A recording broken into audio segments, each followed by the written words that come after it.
I pledge allegiance to the flag of the United States of America and to the republic for which it stands, one nation, under God, indivisible, with liberty and justice for all. Thank you very much.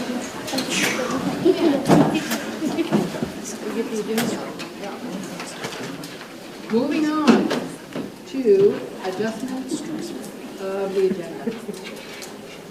Yes, under IC, add approval of minutes of special board meeting on February 6, 2024. And under 7, new business, add audit report, move up to follow right after public comment. Our auditor is going to be on the audit. Okay. So at this time, I will entertain a motion to approve the board meeting minutes of December 12th. Second. I hear a motion and a second on the floor. All those in favor? Those opposed? Thank you. And we now have need a motion for the February 6th special board meeting. Second. We have a motion and a second on the floor. All those in favor of that? Those opposed? Very good. Passes. Next on the agenda is public comment. This is the time that we allow the public to address the board. It will not be addressed to any specific board member, but it will be addressed to us as a whole. If you have any questions that we can answer, they'll be addressed through me. You will have 3 minutes in order to communicate to us, and I have my trusty timer with me because I don't always think about 3 minutes.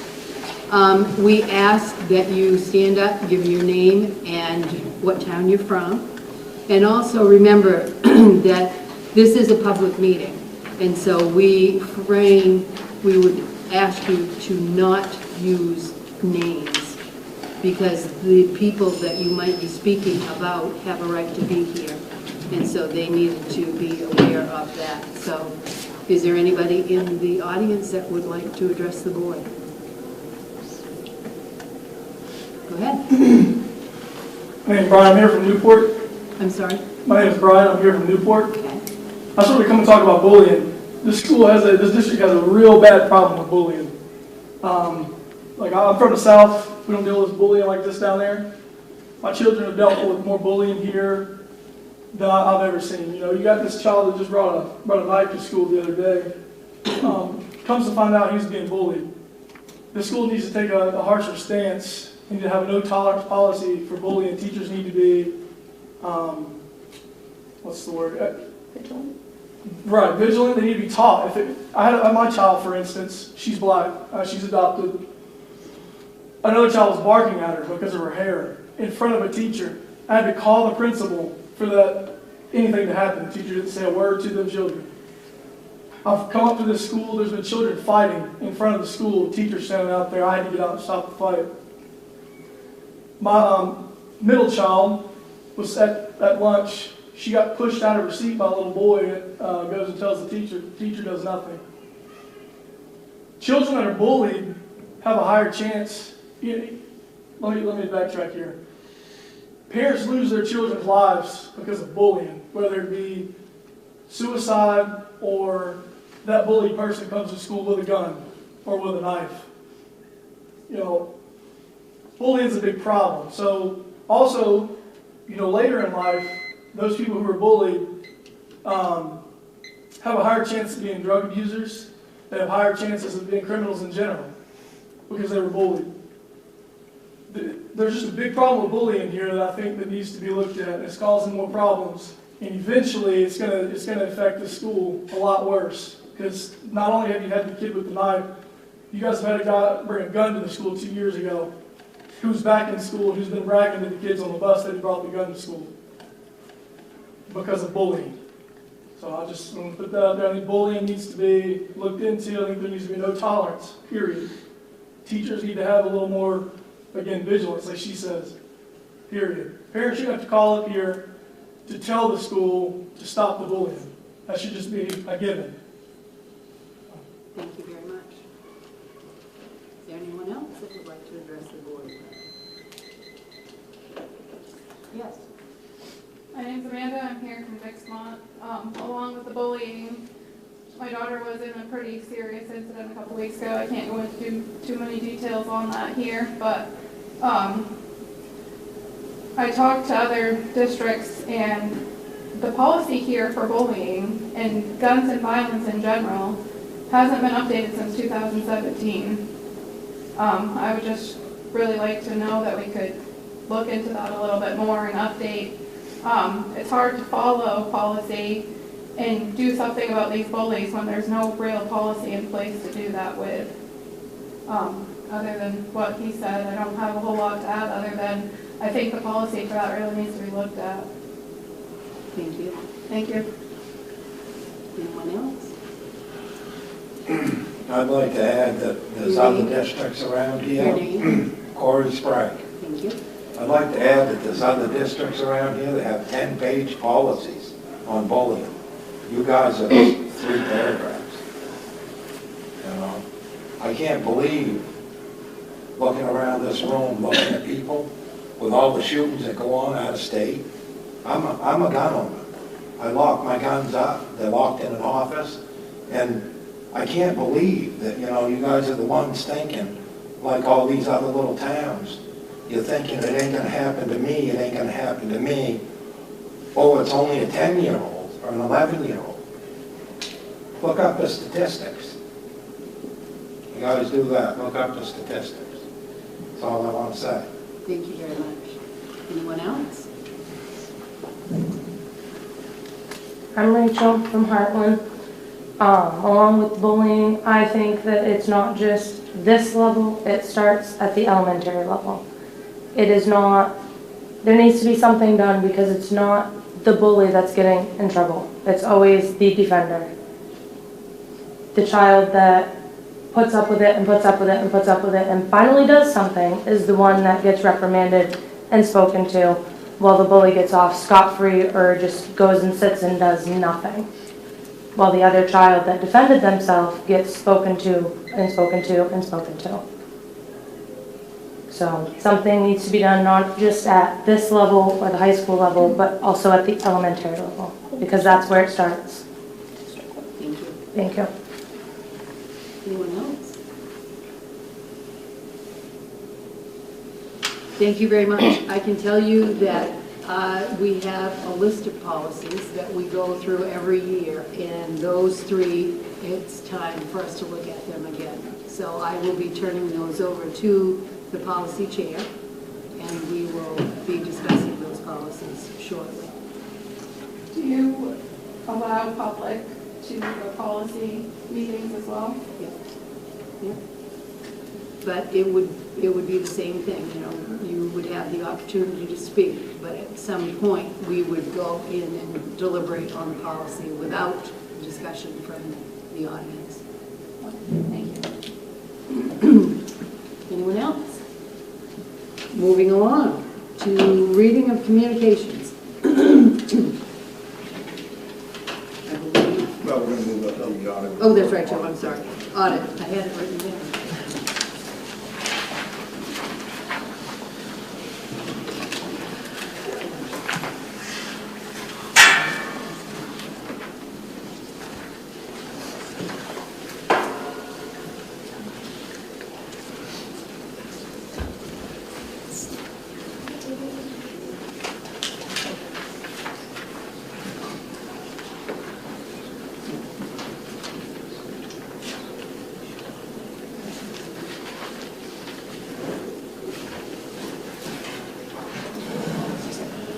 Away from this, but as we kind of do this virtually, so as far as this is first go around. And the auditor is kind of in, just so you know, just not sure what his background's going to be as far as where physically he's going to be. He's communicated the fact that I think his daughter has a basketball game tonight, so he's kind of maybe in a school building doing this. So we'll see. Maybe we can watch the basketball game too.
us to move along a little bit, Joe? And then- Yeah, if you want to do the communications, now we'll see if we can get this going. Okay, moving along. Do we have any communications Just the admin in the in the packet. reports? I'll just go quickly because there's a lot of, this is a double up meeting since the last one. I do want to bring your attention to those big blocks of wood on your tables. I did not set them up. I've learned to not put you in a place where you would not want to be. However, we have a young man who's working on, or a young person who's working on their senior project. And these pieces of wood are recycled because there's a window company or door company that casts off this mahogany and gets rid of it. And so the Kelly boys have picked up on it, and they're starting to use some of our equipment that we have that actually etch these out. And you can, some of you I know are leaving pretty soon, you can, if you're rugged, pull them apart and take your piece of wood with you. Please leave your bottom part so that all we have to do is make a new one. But this is something new. We are going to try to do a contrast in color on the bottom so you can see it better from the TV. But I don't know how I'm going to carry them around. I know it's good that I have.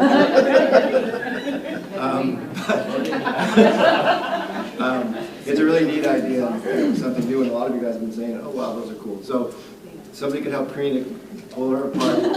That means she's not leaving anytime soon. And then please do, if you know it's your last meeting, take the top with you.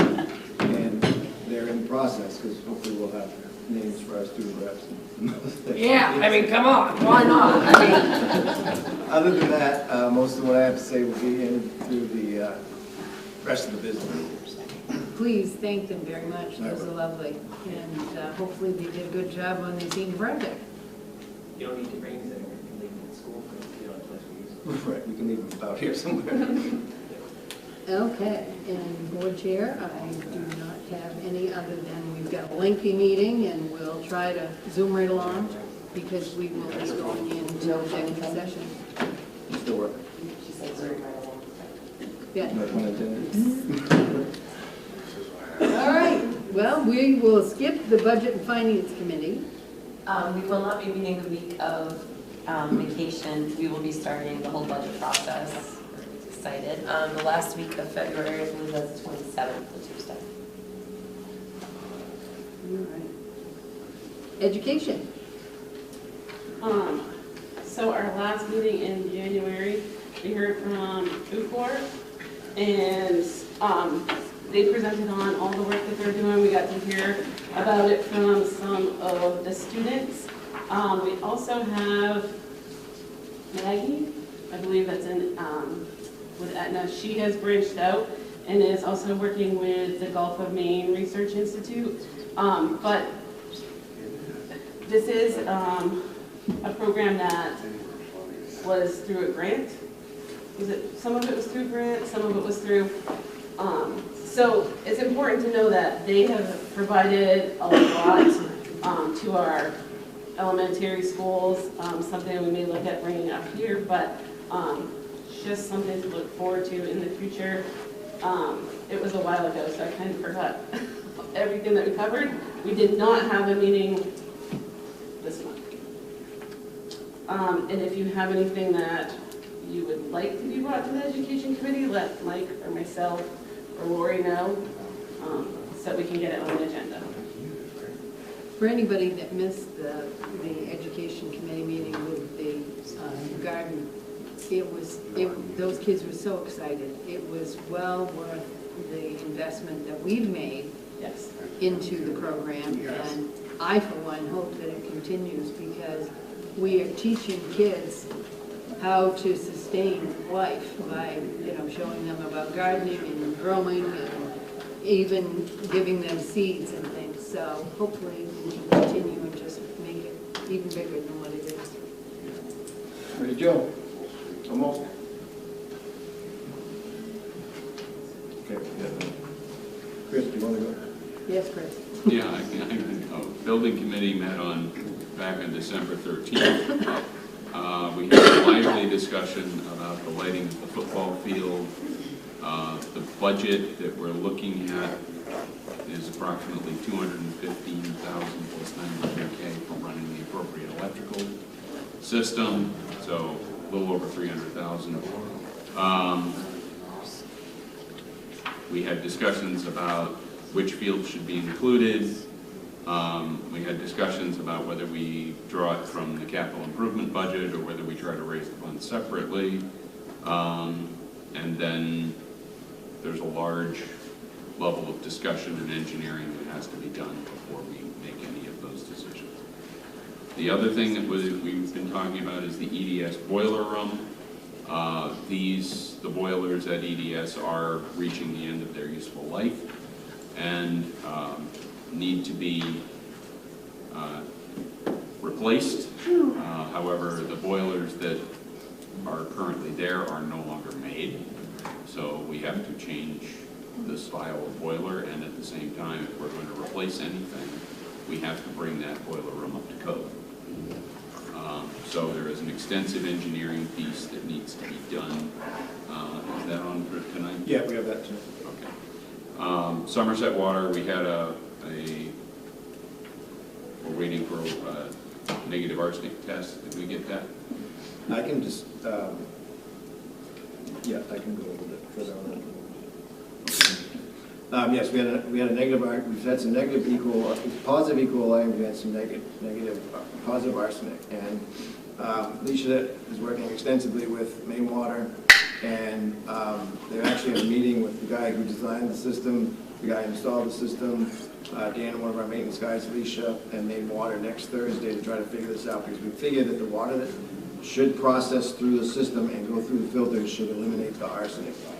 But we seem to get the water going, and then when we get a hit of something, and we've been on testing. I hear you. Can you hear me? And we've not been using we've been using town water, so we don't. So it's as safe as it could have been. But we really need to flush the system, get it through the filters, and then see if we're still getting these hits. But so there's a big meeting coming up next Thursday to try to see and figure that whole thing out, because I think now we're not getting the E. coli, but we've been still testing for that, and the arsenic takes a long time to come back. But we're gonna try to get to the bottom of it next Thursday. Anything else for building? Yeah, we have, we're looking at getting a welding space set up where the old welding process was, which will include some new tools and equipment. Snow removal, I gather, has been going well. Dean will do that on the transportation. All right. That's it. That's it? Yay! Any questions?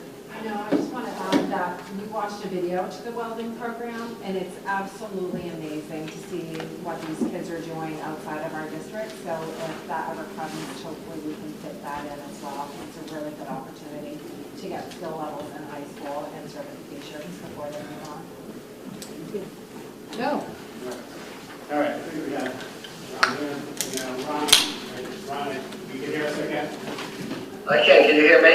You can. All right, good. As far as, so this is the audit program, the first time kind of doing this virtually, so it's something a little different as far as, Ron, I think you had a school for a basketball game tonight, but Ron Smith is... Go Greeley! Go Greeley! He's our auditor from the R.S. Smith audit.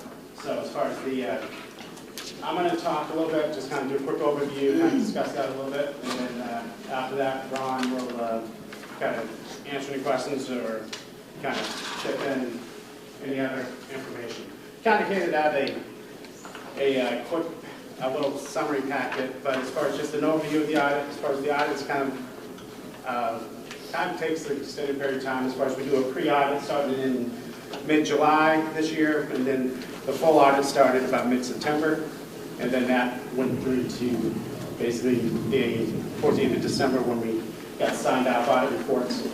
It's a big undertaking because there's kind of two phases to it. We have the general audit that's kind of doing all the local state funding, looking at all of that, and then we have a federal audit, which is looking at all the federal funds that we spent, and for last year, there's over $6 million in federal funds that we spent. So that includes your school nutrition, that includes your title programming, your local entitlement programming, and then all your COVID relief funds. So as far as, And so that becomes a pretty involved audit. I think that as we went through it this year, as far as kind of see, as far as with all the COVID funds and everything that's been put out there and spent, as far as there's been a lot more scrutiny of those funds, and the audit processes are pretty intense, and so it took quite a bit of time to get through all that.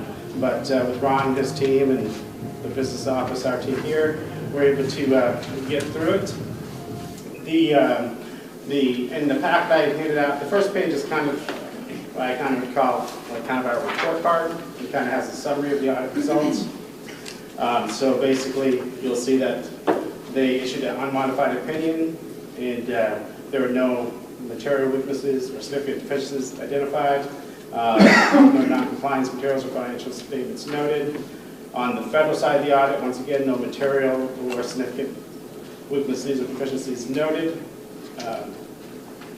Then, as far as one thing, and then on the bottom, as far as the ID qualifies as low-risk ID, so that's good as far as for continued ongoing audits. And there's no significant financial statement findings or on the local or the federal side. So it's what I call a very clean audit as far as from that standpoint. And then page 2, because there's a balance sheet of kind of general fund, the construction project, but now it's kind of ongoing as far as even though this building's we've been in this building for a while, but it's still wrapping up as far as the cost and expenses related to that project. And then other good governmental funds is pretty much all other funding sources that we have. Page 3 is kind of the revenues and expenditures for the year, which you'll see as far as that we had revenues of about 33.9 million and expenditures of 32.3 million. So we kind of underspent our budget by about 1.5 million, which goes to fund balance. After that, as far as there's just a couple of sheets on kind of more scholarship accounts that we administer. So overall, I think the audit process went smooth. I think both teams worked well together. And I think it was a successful audit. We did get the audit complete before the state required deadline of December 30th. So as far as we got filed with the state, and no need for any extensions or anything this year, which is unfortunately not necessarily the easiest task these days. There's a lot of districts that are not achieving those deadlines, and some districts are having trouble finding audit firms. So in that regard, it was, I think, a smooth, clean audit. Ron, I'll let you add any of your thoughts to that, and then if any board member has any questions, we'll be happy to answer them.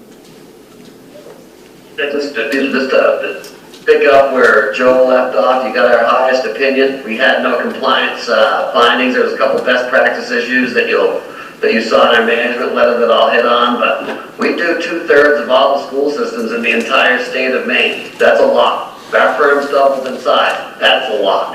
And we have great partnerships with the Department of Education, and they've gone through a lot of change up there in their fiscal administration department. And one of the things when we got together with them in December to, kind of talk about the shortages and to kind of like hearing some startling news, there were over 50 school systems back that hadn't submitted their June of 22 audit, you all. Okay, so you guys weren't one of them, and that's kind of a sobering statistic, when you're hearing that from, one of the partners out there facilitating, all these educational audits that are going on, and literally, like I say, to kind of move this along and hit the actual deadline of December 31st, the federal deadline's actually March 31st, so we certainly exceeded those expectations, of that. Just some talking points with the best practice,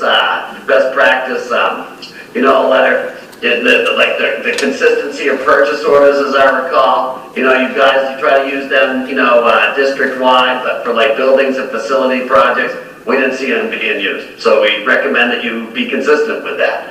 And then with, as Joe kind of alluded to, with all the federal funds pouring into the state, and we see that continuing, you know, for the next 2 or 3 years, just going to take the form of different names. Now you're wrapping up ESSER 3 and ESSER 4, you know, but with the federal funds come federal requirements. And I believe one of the things that we had recommended to you all is with Davis-Bacon and wage certification, you know, requirements is upgrading some of your policies to include, you know, your contractual language to include some of that language. Student accounts, you know, kind of some best practice issues with there, but really nothing alarming, you know, to the point where I would say, boy, this is an area you really need to improve on vastly, you know, so nothing really that rises to that level. One point of note, you know, is that what we're starting to see is with all the COVID money that went into the food service programs, you guys have over $600,000, I believe, in food service money. May I suggest you come up with a plan to do something with that for food service, even if it's like expansion, program expansion, or equipment, or things like that for food service? Because, Joe, I don't know if you got a letter, you know, recently from our governor, but you're going to get one in the near future that basically says, you know, that we don't want you carrying any food service surpluses going forward. You know, if so, it's got to be within a required threshold. So I always like to see that money stay locally, you know, where we're not sending any money back to the state. So that's, Joe, one thing that I would probably do is, you know, just make sure that, you know, that we have a plan over the next 2 years to do something with that food service surplus of 600 grand, I believe it was. So. Any board members have any questions? Chad? What's our current capital reserve and what's the percentage? Well, I'm not sure that percentage. Yeah. The current capital. Or the one at the end of the fiscal year? Yeah.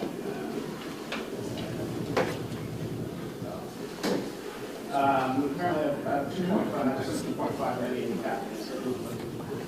What's the percentage of our budget? That as a percentage of our budget? Of our budget? That'd be less than 10%. Don't they recommend like 40%? Well, as far as fund balance, this is the capital reserve. As far as the state, as far as they've been a little bit more generous with that, but yes, I think they have to do 9% one of the years, but I think that does scale. Basically, the equivalent of 1 month of your operating budget from the previous year approval is what they require you to spend down over the next 2 years, anything over and above that for the general fund balance, not capital reserve. All right, thank you. Any other questions?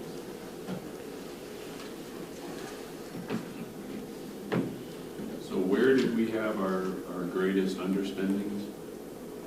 The Regular instruction and special ed. That was probably over about 80% of it. Was that all people we didn't fill? A lot of it was people we didn't fill, and some of it, I think, was things that we spent out of grant money to save the regular. Dave? Did you say there was a 1.5 million surplus? For the year, yeah. Our fund balance increased by 1.5 million. Is that going to be a carryover? That will be, right, it's basically goes in fund balance, and then during the budget process, the budget committee will probably make a recommendation as far as they want to use that balance to offset increases or to the next year budget. Yeah, and I believe this year we audited, I think it was like 600,000. Next year for your 24 budget, that's going to end you guys through like $800,000, you know, at that budget. But the other thing is you guys set aside and added to your capital reserve. That was about $1.8 million. I believe you added another 800,000, you know, in FY23. So you actually had a spend down of that surplus that was returned of that $1.5 million. You know, increasing kind of what you use to offset taxes and then putting more money away into capital reserve.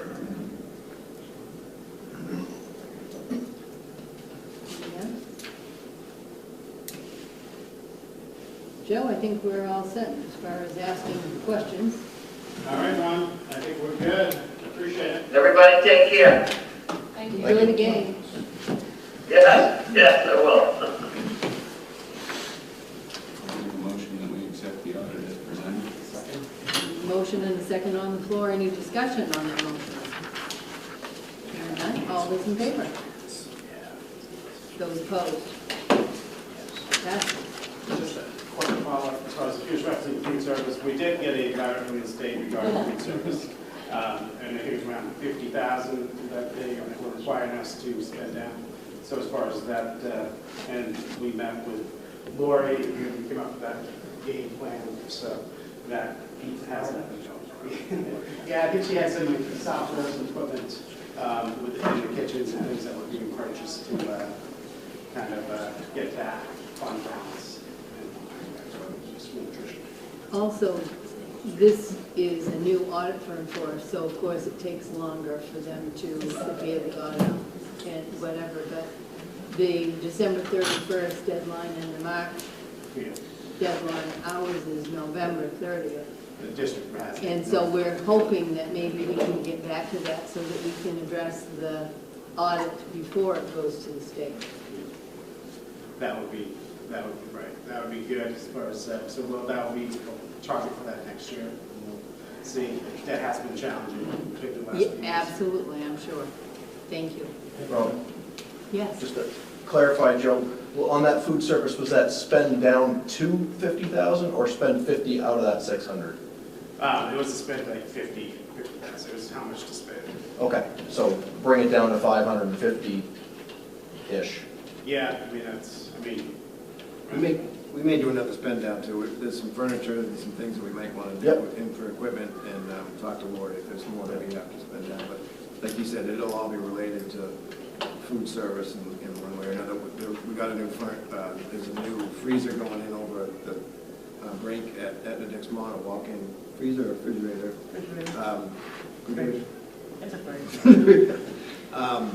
So, some of those things that would, if you had to do an out-of-pocket, 16 grand, 20 grand freezer, refrigerator, would be hard in a normal year. But since they've had free meals and built that up, again, it's that kind of fallback on it. But they're saying don't sit on it either. We won't. So. It's nice to see food service in the black for one. Yeah. So, Good, thank you. Anything more for budget finance? Very good. And I do have, if anyone does want, I'm not sure if anyone wants, there is a complete, I have some hard copies of full audit reports. It's about 100 pages. So if anyone is interested, let me know. I can share one. Probably the budget chief. You should stop. Sorry.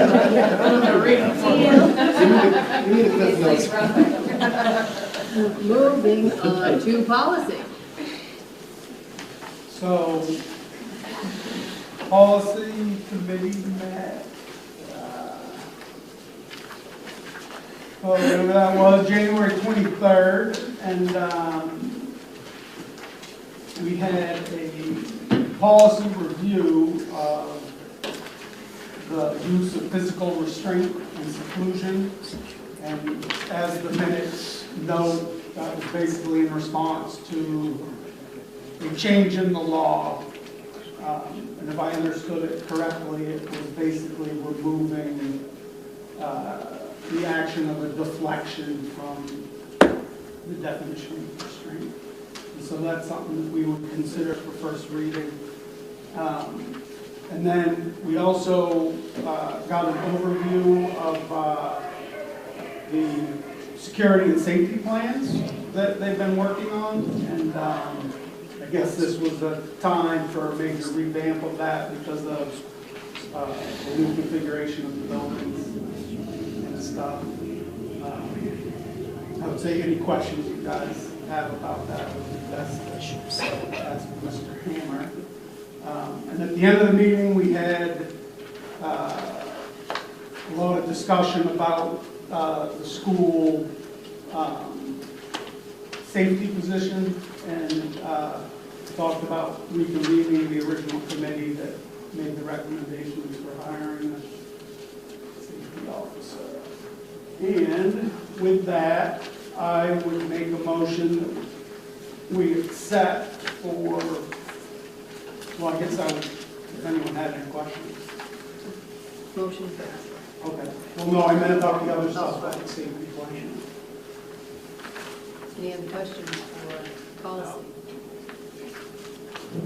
I would make a motion that we accept for first reading the changes to the use of physical restraint. Second. All those in favor? Those opposed? That passes. And then we also have, I would make a motion we accept for second reading, changes that were made, a new policy to the administration of medication to students. And of course, when I opened this up, I was reminded that in that second reading, it's no longer highlighted. But if anyone's interested, I think the changes were allowing a collaborative practice agreement with the administration of the law firm, and then maybe some minor change to the language of the use of some. Very minimal changes. Second. We have a motion and a second on the floor. Any discussion on the motion? All those in favor? Those opposed?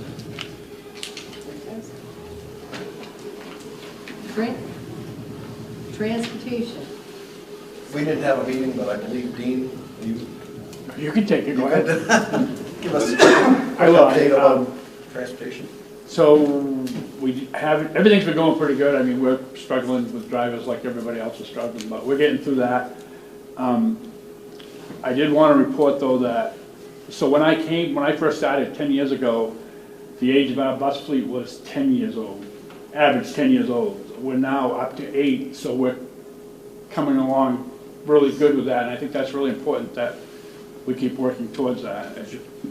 And then, and getting into the plowing part of it, so far it's been a really good winter, obviously, and but it's been going really well. I think I've got 16 hours maybe into plowing, and probably that much again with the other people that have been helping out too. So.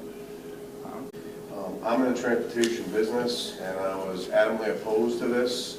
I did not think that we should be involved with version 1.0, anything mechanical.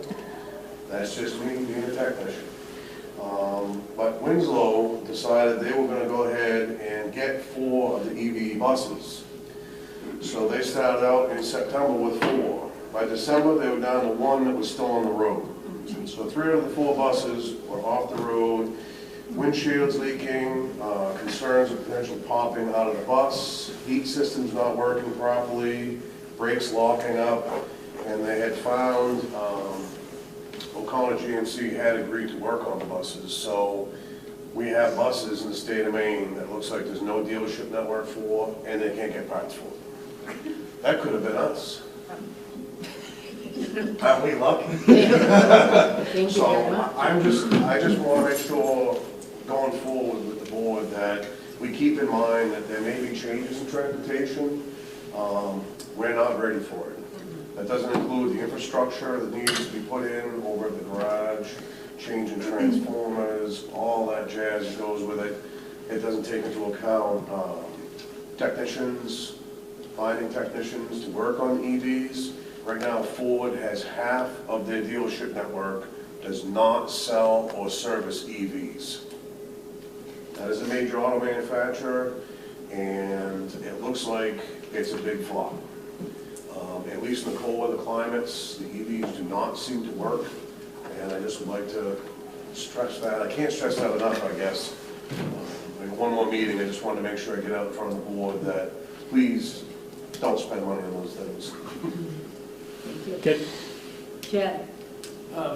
Dean, wasn't there a pilot program a couple of years ago where the buses were equipped with a way that the parents could follow their location on an app or something?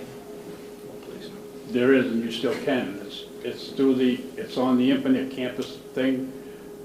But I've never pursued that, to be honest with you, because I think there could be lawsuits involved in that, because if you have a family that's not split families, You could have people following kids around on buses that you don't want. So I personally I've never followed up with that and really pushed it really hard. But yeah, there is programs out there that you can do that with. Thank you.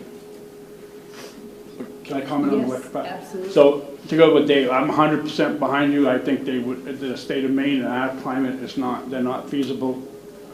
Not just buses, I don't think any electrical vehicles are feasible, but Brian Cressy just delivered our last one. Oh, by the way, we just got 2 buses, I'm sorry. And we just got the last one the other day, but, and Brian Cressy brought it up, who owns WC Cressy. And we were talking about the electrical buses, and he said they're probably at least 10 years out right now, even for the, in the urban areas that are going to be more usable than they are out in the rural areas. But he said they're at least 10 years away. He said, and they don't have, they're the only ones in the state that can work on the buses right now. And they have 2 mechanics, and they are being trained through Cressy. They're training them, and they're going to be able to teach people to work on them. But it's a ways away before it's ever feasible here. So. Sear has purchased one of those buses, and if anybody has any questions about what he thinks of them, I would recommend you contact him directly. Not very favorable, can't make it through an entire day, and it was multiple stops from where they picked up the bus just to get it charged, to get it to the garage, so. They were bringing them up to the state of Maine they were going to bring them up to show people, but they could only give them as far as Portland because they had no way to charge them up to local Portland. So that, they didn't, I mean, they do now, but I mean, like I said, they're years away before they're ready for hire. And I'll be retired by then. Not allowed. Mr. Hammer will be here. Not necessarily, if we Not don't allowed. approve it. No. Any other questions for transportation? David, thank you very much for your comments. I'm sure we're all very interested in that whole process. Okay, moving on to negotiations. As you can see, we've had several meetings, those are including ones that we had in February, with support staff and bus drivers, and we will report out at the end with the support staff. Thank you very much. Any questions? Moving on. Tri-County. Yep, we met on the 25th. Just a summary, we got 2 recipients of the Stephen Tabitha King grant for $25,000. They're going to equipment for the firefighting program at Tri-County. We went over the attendance rate. We're happy to report we have a 93% positive attendance rate at the Tri-County school, so doing something right. We reviewed the proposed budget for the welding program. Summary numbers are $509,384.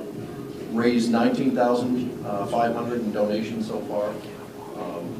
Chimbro has offered to build the welding booths at a value of about $17,500. So we've got that. We'll be in about a month, Skills USA. If anybody's not familiar with this, this is the competition where our students apply their trades in competition with other kids from around the country in the same trade. There's different skills categories that they're judged on. This year we got culinary, graphic design, firefighting, and EMT all competing. So we wish them luck and look forward to seeing the results. We've fared pretty well in years past, so we've got some really good instructors and good programs. And that's all I've got. Mike, you got anything to add? I think so. Very good. We'll move on. Extracurricular, we've mentioned that several times, but we haven't. I talked to Gene about that maybe following winter, but if you could send me an email if you want to be on that committee, because I know we've kind of rotated through. I know a couple of you were on that committee. If you want to continue to stay on it, please let me know. And if there's anybody else who wants to be on that. Basically, it meets a couple times a year. We review anything that maybe come up through the high school and middle school, and basically Gene's going to do a review of how fall went, and then this winter, and then he's kind of got a lull right now with 8th grade volleyball and wrestling. But if you are interested in that, we'll get something going. Jenny? Good? This has Gene, we probably should add. We could have Simon come too. I know esports is up and running, pretty exciting. We want to report about that. So yeah, if you're interested in that, committee, let me know. Very good. Old business, none. New business, we did the audit. And next, at the Dixmont School roof. Yeah, this is just informational. This was during the damage that was back in December. Rick took a huge part of the roof off. We got really lucky because I think it was Neil Brothers, our brother, they combined with, who was actually there 2 or 3 days later, which was unheard of. They started replacing it as soon as they possibly could, and it's been replaced. And we also, through that process, FEMA emailed us if there was any federal money. If it was claimed a disaster, we got our paperwork in and our pictures and everything. And then we've paid for the, subsequently paid for the roof, and we will put that back in through the FEMA process, and I believe it will be covered under the roof. So again, kind of a pain for everybody, but if a time was to have it rip off and have somebody replace it in 2 or 3 days, in a week or so, and put it back, it couldn't actually work better. And then in the process, we've kind of figured out those scuppers and stuff up front in the entryway are kind of messed up, but at least she's going to put money in her budget for next year to rectify that, so it doesn't, you know, sometimes if you're there, it kind of leaks and it's kind of funny in the front. We're going to fix that as well. So that's the update on the roof. Any questions? Moving on to the boiler room. Yep, I'll keep going. So as the building committee is, you know, intimately involved with this, and they've looked at it multiple times, and we're at the point right now where we need to move on and make some things happen. So our request, I guess, from Leisha and I, the building committee, is for the board to approve you know, around $75,000 to $80,000 to do a complete boiler room upgrade plan to completely gut and redo the boiler room to bid specs and to schematic layout for the propane supplier, require plumbing, electrical. It does not include abatement, but this will give us a set of plans that we can bid out this project and get it moving forward, because there's going to be a lag time on this. And so I would ask for a motion, and then we can discuss this further if there's other questions. Motion on the second on the floor to Karina, Chad, for to approve a bid. Yeah, a bid around $80,000 for boiler. Engineer. This is the engineer, and we are picking Siemens, and I want that because that is the group that already works on our systems, and they will take off this project if they win. If we're going to put it out to bid, like the accountant was talking about, make sure we do everything with pride and glory. But if they do win it, they will take off the city's bid. So, and they are somebody who works. I mean, they're responsive. Remember when we had the water break over there? They were there that night until 10 o'clock, and they are responsive, but they have to be in on the process just like everybody else. But I'm not. We pick somebody who knows what's going on. So, and that was kind of a recommendation from the building committee too. It's like let's get this going. Let's pick somebody to design it, and then let's get somebody out there. any questions? Any discussion? Hearing none, all those in favor? Thank you. I know that's waiting on that one. Staff resignations. Yeah. When you file them up over 2 months, you know, there's different varieties, whether it's retirement, whether it's personal moving on, getting other jobs, in terms of some of the, you know, some people just changing the direction that they want to go. This is your list. Right, so the list is in front of us and it does not require any action. I think we should decline 13 and 14, just saying. Okay. I think that's a good idea. Yeah, you're lucky 13. All right, moving on to staff nominations, there are none. Staff appointments. Brian Pelletier at Tech Wellington Middle School, Michael Conley, custodian part-time, Combs Regional High School, Sierra Bean, van driver aide, Karina Cooper at Tech 3, interventionist, Computer Middle School. And none of those require action. Moving on to staff transfers. Or Warden from Tech 3 to Combs Regional Middle School for Somerset, AJ or Albert Newell would like to go from a custodian at Somerset to a dishwasher or stalker here at Combs Regional Middle School. And those do not require any action either. So moving on to the comprehensive contract. Make a motion to move into executive session. Discussion on the motion, all those in favor? Those opposed? Very good. You want us to go in that room? Yeah. Let's move.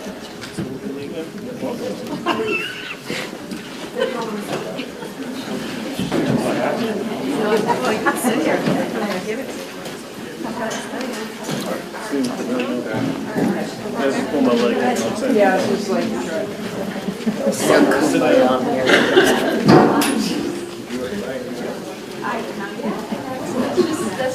You don't have to leave. We are- Can't leave.